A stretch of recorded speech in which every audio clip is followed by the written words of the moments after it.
Welcome viewer, I am Murugan S.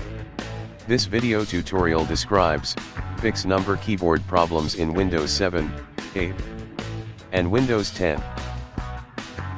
Type Control Panel in Windows search bar.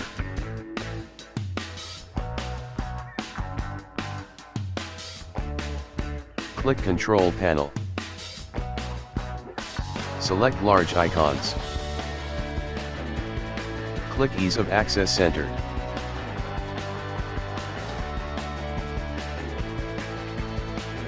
Click Make the keyboard easier to use. Uncheck Turn on mouse keys.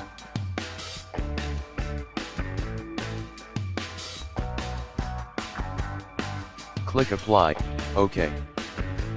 Thanks for watching. I hope this video tutorial helps to solve the problem. Please like, share and don't forget to subscribe my channel.